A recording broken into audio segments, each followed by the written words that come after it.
안녕하세요.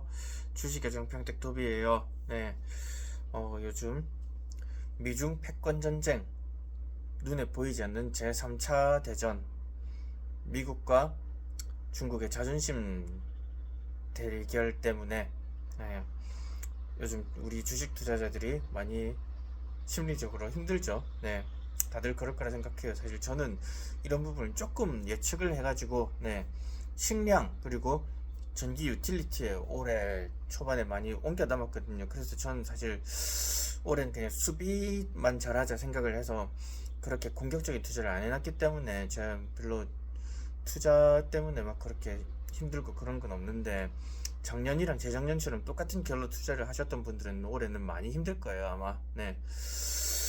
그리고 일단 근데 미국 중국 패권 전쟁은 사실 저는 그렇게 생각해요.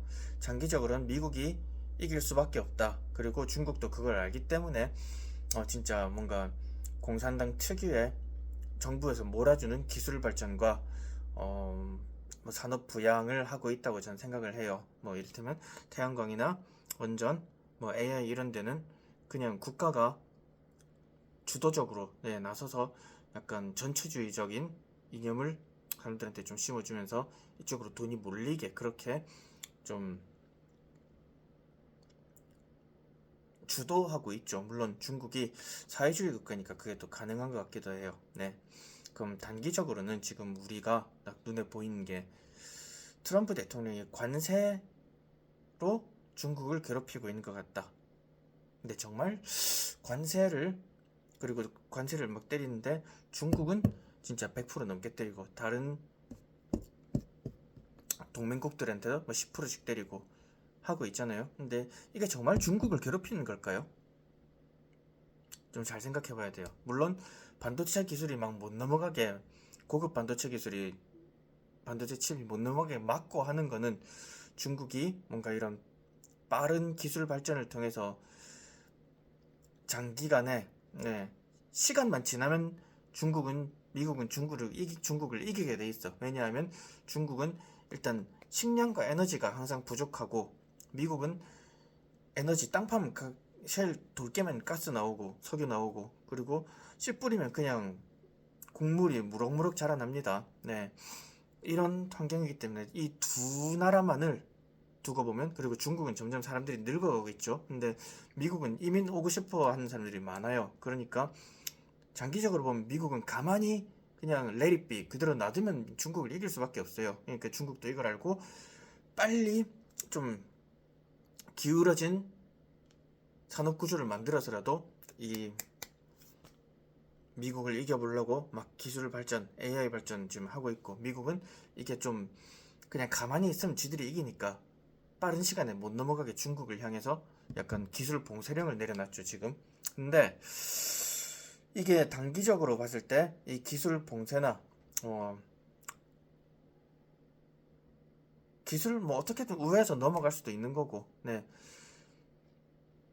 중국산 물건 비싸게 관세를 매긴다. 사실 저 물건들 보면 다 메이드 인 차이나예요. 미국도 똑같아요. 뭐 생필품 다 메이드 인 차이나예요. 이걸 관세 매긴다 해서 미국 사람들이 안 사고 우리나라 자국 제품을 살 수도 없어. 네, 사실 생각해 보세요. 뭐 제 청소기 3만원짜리 중국산이거든요. 근데 국산 뭐 30만원짜리보다 나아요. 일제 30만원짜리나 힘도 겁나 세고. 이게 중국의 노동력이 싸니까, 그리고 중국의 전력원이 미국보다 싸니까 싸게 물건이 전 세계로 퍼져나갈 수 있는 거고. 근데 이게 3만원 해도, 아니면 관세 100% 벌써 6만원 한다고 내가 저걸 안 살 건 아니잖아. 미국 사람 똑같아요. 지금 생활할 때 이마트 아니죠, 월마트나 뭐 코스트코 그리고 타겟 이런 데 가가지고 물건 사는데 중국산 생필품들 다 그냥 가격이 2배 올라와 있어. 청소기 3만원 하는 거 6만원 돼 있고, 그리고 저기 개목걸이 2만원 하는 거 4만원 돼 있어. 중국산 축구공 우리 애 사줘야 되는데 이거 3만원 하는 게 관세 100%부터 6만원 돼 있는 거야. 네. 근데 그렇다고 이걸 안 사겠습니까? 그냥 사야 돼요. 네, 그럼 관세는 미국 입장에서는 사실 중국에 대한 공격이 아닐 수 있어요. 생필품에 대한 관세는. 네, 그리고 설령 진짜 정말 관세 중국 제품 관세 2000배, 3000배를 때려가지고 중국 제품을 미국 전 국민이 안 쓴다 하더라도 어디선가 물건을 만들어 와야 되잖아요. 근데 중국이 전 세계 공장을 그냥 역임하고 있다 보니까 뭐 인도나 멕시코에서 끌어올라 해도 이게 공급이 딸립니다. 사실 중국산을 뭐 최소 트럼프 임기 동안은 중국산 제품을 써야 돼. 어떻게든. 그러면 이 관세는 어떤 의미일까? 네. 제가 지난 영상에서 미국이 워낙 부채를 계속 풀어서 발전을 해왔다. 리먼 브라더스 사태도, 그리고 코로나 사태도 부채를 풀어서 이 경기 부양을 하다 보니까 지금 물가가 너무 올라갔어. 모든 게 너무, 내 월급은 그런 미국인들, 나는 오늘 내 이름은 미국인 잭이야. 잭의 월급은 300만원 그대로인데 지금 코로나 전에 만원 하던 햄버거가 지금 3만원을 해. 이러면은 제가 먹고 살기 정말 힘들단 말이에요. 그래서 금리 인상도 하고 유동성 긴축을 하면서 이 기존에 올라갔던 물가를 잡고 있단 내려 잡고 있단 말이죠. 예. 근데 워낙 풀어진 유동성들이 많다 보니까 지금 금리 인상을 하니까 오히려 이렇게 부채를 풀면서 오르던 미국의 자산이 떨어지고 있단 말이에요. 이제 금리 이자 부담 때문에. 그래서 관세, 중국 제품에 대한 관세를 통해서 관세에 이게 축구공은 좀 너무하고 뭐 오늘 내가 먹을 밥그릇이에요. 제가 아까 먹었던 거 밥그릇, 중국산 밥그릇 이거 만원짜리 5천원짜리인데 관세 200% 붙여서 15,000원에 샀어. 그럼 만원은 중국 정부가 이거에 내가 5천원짜리 살 때 걷어가는 거예요. 그래서 이렇게 사실 자국민에 대한 삥을 뜯는 거예요. 어떻게 보면은 나쁘게 말하면 좋게 말하면 팁이지. 예, 팁 같으면은 저는 미국에 있을 때 팁을 후하게 주는 편이었어요. 예. 뭐 굳이 지금 이 얘기를 할 건 아닌데 뭐 서비스가 마음에 드는 서버나 매니저가 나에게 와서 잘해주는 팁을 남들보다 조금 더 줘. 그럼 이 사람이랑 정말 친하게 돼요. 이거 저 미국 생활 때 그냥 기억인데, 미국 사람들은 이 트럼프에 대한 호감도에 관계없이 관세라는 명목으로 트럼프에게 이게 중국산 그러시면 100% 넘는 팁을 주게 된 게 트럼프한테. 그래서 트럼프는 이걸로 국가 부채를 해결하려는데, 난 근데 이 정도는 과연 이 관세로 어마어마한 부채를 해결할 수 있을지 그건 잘 모르겠어요. 왜냐하면 생필품의 수급 규모랑, 그리고 미국 부채는 뭐 원으로 하면 30 몇 경원이 된다는데, 제가 생각해서 짱구를 굴려서 이게 과연 이자나 이 생필품 관세로 이자를 메꿀 수 있을지 그것도 좀 모르는 부분이잖아요. 네.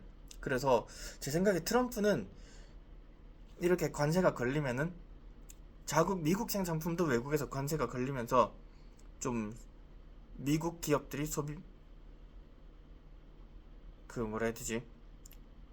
이익률이 위축돼.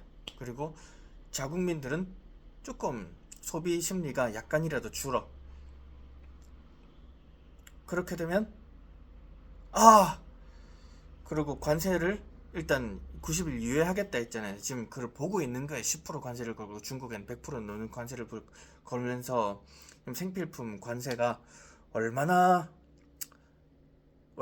지금 국가 부채를 잡는데 효과가 있나 이걸 보는 것 같아요. 그리고 나머지 국가에 거는 10% 관세는 특별히 의미가 없어요. 다만 유럽 쪽에 거는 지금 자동차 관세를 얼마나 정말 최종적으로 걸지는 모르겠는데, 벤츠나 BMW, 포르쉐, 페라리 이런 거 있잖아요. 이런 데 대해서 얼마나 관세를 걸지는 모르겠는데, 이게 관세 잘못하면 유럽은 미국산 빅테크 기업들의 서비스에 대해서 관세를 걸 수도 있어요. 그럼 진짜 나스닥 폭락이 할 수도 있습니다. 네, 전 이래서 지금 아직 나스닥 빅테크 기업들은 못 사고 있는데, 지금 당장 뭐 내일 턴어라운드 할 수 있다 해도 정말 이렇게 기술적 관세도 걸릴 수 있기 때문에 저는 차마 지금 살 수가 없어요. 네, 근데 뭐 구글에 관세 30% 걸린다 하면 그날은 돈 빡빡 긁어서 구글 사러 가야겠죠. 왜냐면 $100 밑으로 떨어질 확률이 높으니까 구글이. 아무튼 뭔가 트럼프는 관세 다음 2분기 관세는 어떻게 걸까? 2, 3분기는 관세를 어떻게 걸까? 네, 1분기들 실적들 나오는 거 보면서 좀 실적들 나오는 거 보고 국가 부채 탕감이 좀 되는 걸 보면서 결정을 할 것 같아요. 그런데 확실한 거는 이렇게 부채를 메꾸면서 금리 인하를 하려면은 이 국민들과 미국 기업들의 피와 땀이 필요하다. 그래서 저는 올해는 미국 주식의 우하향을 예상합니다. 그래서 특별히 지금 미국의 엔캐리 자본이나 뭐 중국 자본, 해외 자본이 안 쏠려 있는 ADM, 그리고 유틸리티, 에디슨 인터내셔널 이런 데를 지금 골라서 투자를 하고 있는 것이고, 네, 여기마저 뭐 해외 자본들이 원래 많이 있었는데 빠져나가 버리면 잘 모르겠어요. 근데 여긴 정말 미국인들의, 그리고 유대인들의 자본이 많이 들어있을 거라고 저는 생각을 하거든요. 그리고 머크 같으면 해외 자본이 많이 들어있을 것 같은 머크 제가 지금 사고 있어요. 근데 아무리 해외 자본이 많이 들어있다 한들 뭐 머크는 워낙 우량한 기업이고, 이 약이란 건, 네, 아시아인들도 뭐 어디 선진국 국가들도 관세를 내고서라도 다 사 먹어야 되는 거기 때문에, 그리고 로열티를 내야 되는 그런 업종이기 때문에 저는 그냥 제약은 사고 있어요 지금. 네, 머크 사고 있습니다. 아무튼 그렇게 관세가 미국 부채를 탕감하는데 이용을 하고 있는 것 같아요, 트럼프는. 그래서 부채 탕감이 많이 돼서 다시 이 미국인들의 순자산이 미국 정부의 순자산이 턴어라운드를 하기 시작할 때, 이때가 한 내년 중순쯤이 될 것 같고, 그때 아마 트럼프 대통령이 뭐 관세를 갑자기 줄인다든가, 부양책을 왜 기업 감세를 갑자기 탕 이렇게 할 확률이 좀 있다 생각해요. 그 전까지는 기업 감세 못하죠. 국가 부채를 계속 갚아야 되기 때문에. 그래서 기업 감세를 딱 해주면서, 아, 트럼프 대통령이 역시 이런 빅픽처가 있었구나 하고 선호도가 딱 다시 트럼프로 몰릴 때, 이때 중간 선거에서 공화당이 미국을 좀 지배하길, 미국의 많은 의석수를 좀 잡아내길 원하는 것 같고, 그 다음은 어떤 계획인지 진짜 모르겠어요. 네. 근데 참 그 다음에도 조금 정말 예측 불허한 게, 그때부터는 미국에 막 제조업을 끌어올 거 아니에요. 근데 미국은 인건비도 비싸고, 그리고 제조업 해봤자 이민자들을 써야 돼요. 우리나라도 뭐 조선업에 다 일하기 싫다, 공장 일하기 싫다, 젊은 사람들 그러고 집에서 놀고 있는데, 미국인이랑 뭐 다르겠어요. 우리보다 돈도 더 많은데. 그래서 아마 그때 되면 또 이민자를 또 그럴듯한 명분을 세워서 더 받아서 일을 시킬 수도 있을 것 같아요. 제가 생각할 땐. 네. 아무튼 근데 미국의 제조업을 다시 끌어들이는 건 결과론적으로 뭔가 마이너스가 되는 부분이다. 어떤 큰 그림이 있을지 모르겠지만 단기 10년간은 상당히 마이너스가 될 수 있는 부분이고, 네, 다시 자유무역으로 돌아갈 때 일본이나 뭐 좀, 일본도 괜찮고 한국도 괜찮고, 그리고 그땐 중국도 괜찮을 수도 있어요. 인도도 괜찮을 수도 있고. 근데 인도는 뭔가 좀 물류적으로 북쪽의 공장에 몰려있고 바다 쪽엔 오히려 실리콘밸리 느낌이 강하기 때문에 물류 시스템상 세계 공장 역할을 조금 하긴 하는 날이 안 올 수도 있다 생각해요. 뭐 인도네시아도 제가 지금 투자를 한때 했었는데, 이런 국가들이, 멕시코나 신흥국들의 제조업이 다시 강해질 수 있다 생각해요. 트럼프 임기가 끝나면 다시 프리 트레이드, FTA의 기운이 강해지면서. 네. 아무튼 그래서 올해는 제가 계속 배당주만 모으고, 내년에 어느 시점인가부터 조금 경제가 많이 무너졌을 때, 올해 말이나 아니면 내년 초쯤에서 한번 테크 기업들도 매수를 검토를 해볼 거예요. 근데 테크 기업 사면 전 무조건 구글 살 거라고 저는 생각합니다. 네. 아마 테크 기업 중에 많이 모아간 기업이 생기면 구글이나 구글이나 퀄컴도 조금 지금 저평가되고 약간 기업이 애플이랑 손질을 하면서 좀 위기가 좀 저평가된 부분이 있는 것 같아요. 그래서 퀄컴이랑 구글 전 두 개 괜찮다 생각해요. 네. 아무튼 제가 감히 미래를 조금 예측해봤습니다만, 네. 그래서 올해 투자는 지금 전혀 어렵지가 않아요. 지금 저평가된 배당주만 그냥 편하게 사모으고 있어요. 그래서 좀 저도 지루하기 때문에 배당 언제 받나 막 그 헤아리고 있는데 그 재미로 좀 살아가는 것도 있고, 대신 스미토모 금속광산 같은 일본 제조업은 지금 제가 빡빡 많이 사고 있어요. 네. 아마 스미토모 금속광산이 지금처럼 올해 계속 3,000엔 밑에 빌빌 키고 있으면 이 기업은 다음 구리 무역이 진정한 빛을 발할 때까지 1억치까지 모을 의사가 있다. 제 생각은 그렇습니다. 네. 물론 구버타도 지금 일본의 구버타도 많이 빠져 있는데 매수 의사 있고, 한국에는 오시아이 홀딩스 사고 싶어요. 저는 다시. 네. 오시아이 홀딩스 제조업, 한국 제조업 중엔 오시아이 홀딩스가 유망하다고 생각합니다. 네. 왜냐하면 트럼프 입장에서 중국은 어떻게든지 잡아야 되니까 태양광을 세계에 못 팔아먹게 하려고 엄청 애를 많이 쓸 거예요. 거기만큼은 진짜 관세를 진심으로 담아서 1000%, 2000%를 때릴 수도 있다 생각해요. 네. 그래서 한국 제조업을 내가 하나 고르라면 오시아 홀딩스를 고르겠다. 일본은 스미토모 금속광산. 중국은 얘기 안 할게요. 중국은 좀 피하는 게 좋을 것 같고, 베트남이나 인도네시아 쪽에 기업에도 계속 공부하고 있는데, 팜류 농장이나 좀 이런 게 괜찮은 것 같더라고요. 그것도 다음에 한번 다뤄볼게요. 네. 아무튼 지금 트럼프 관세 정책 때문에, 그리고 변덕적인 정책 때문에 지금 좀 약간 우리 구독자님들의 그래도 조금 등을 긁어주고자, 가려운 것을 긁어주고자 하는 마음이라 할까요? 네. 올해는 아무래도 미국의 부채를 털기 위해 미국 국민들과 미국 기업들의 땀과 피를 좀 희생해가면서 미국 S&P 500이랑 나스닥 지수는 작년과 재작년과 다르게 우하향할 확률이 높다. 그리고 내년 초에는 또 흐름이 어떻게 될지 잘 지켜봐야 될 것 같아요. 근데 트럼프가 중간 선거 시기 때는 반드시 다시 주가를 부양하기 위해서 감세 카드를 내든지 관세 카드를 좀 줄이든지 그렇게 할 것 같거든요.